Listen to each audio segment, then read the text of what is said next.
Guyana's opposition to seek a court injunction to stop house-to-house registration.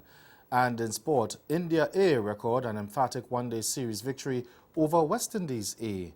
I'm Ricardo Robertson. This is Caribbean in 10 for Monday, July 22. I'll be back with the details after the break.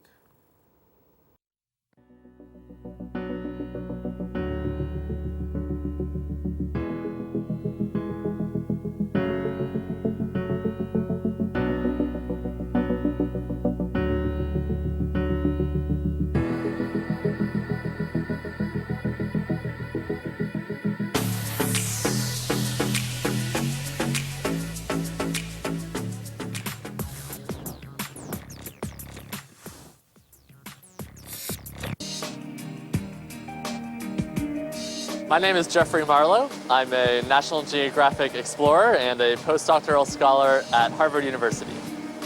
And today we're here on the research vessel Atlantis, and we have a special guest with us, which is the Alvin submersible. This is one of the most advanced scientific instruments in the world. It allows 3 people to go to the seafloor and to collect samples.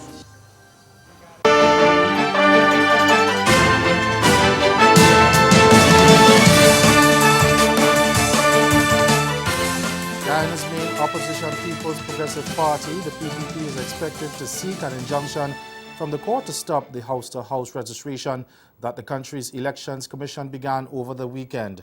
Opposition leader Barra Jagdeo said on the weekend that the party had also spoken with international organizations about what is a direct contravention of a Caribbean Court of Justice ruling.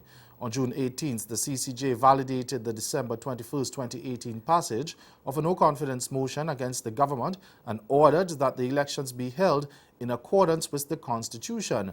The Constitution states that elections should be held within 3 months of the passage of a no-confidence motion. Now, subsequently, in orders handed down following last month's ruling, the CCJ said the consequence of the motion had been on pause until the matter had been fully adjudicated.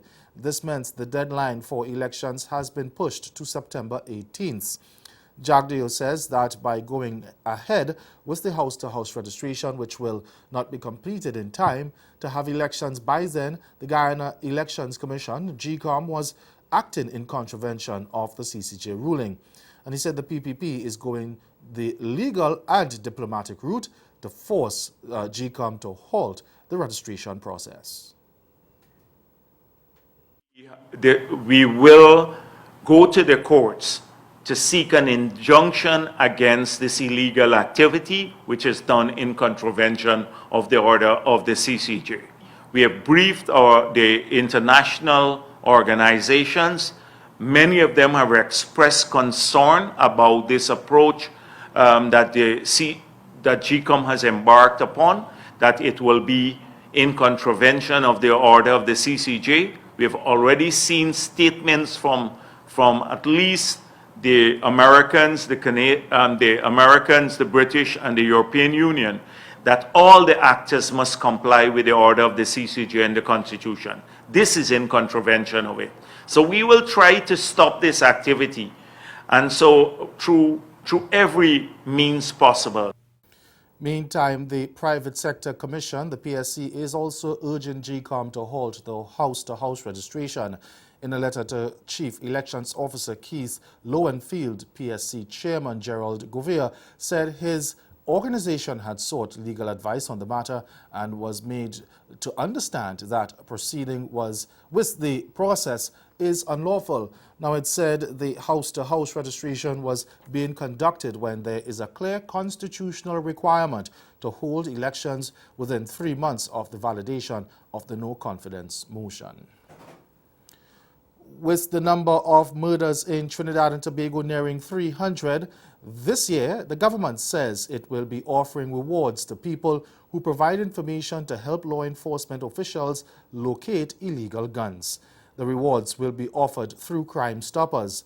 National Security Minister Stuart Young said a plan to deal with rising crime was discussed with Prime Minister Dr. Keith Rowley and Crime Stoppers after 24 people were gunned down within just a few days. Firearms are undoubtedly the biggest element that we face in crime.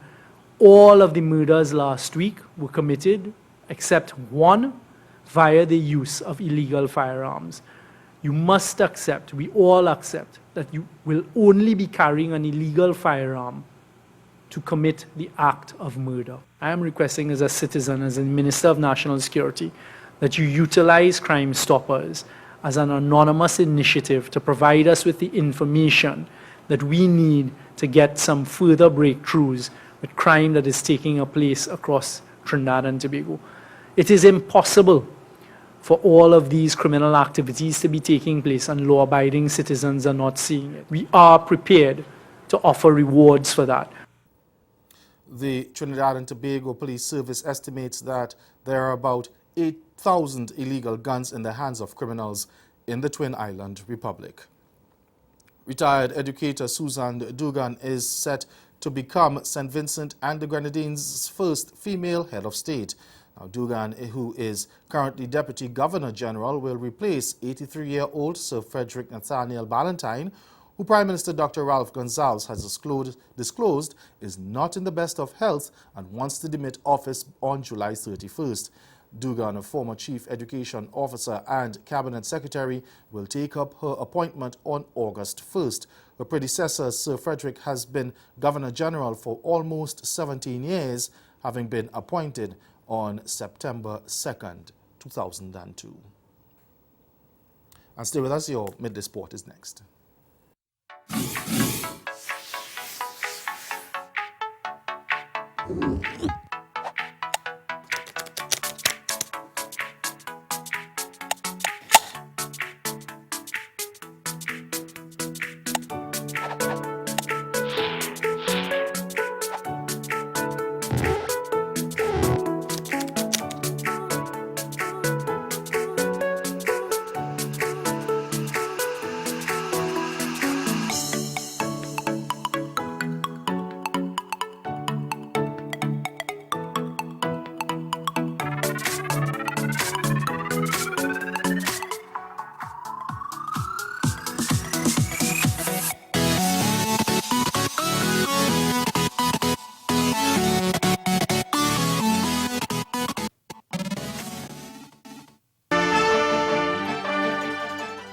Welcome back. It's now time for sports. Surfing Rutherford and Sunil Ambrose struck half centuries, but West Indies A suffered an 8-wicket thrashing in the final one-dayer yesterday as India A put on a firm exclamation mark on a dominant series display. Now asked to chase 237 for victory at Coolidge Cricket Ground, the tourists hardly broke a sweat as they overhauled their target of 33 overs to win the 5-match series 4-1.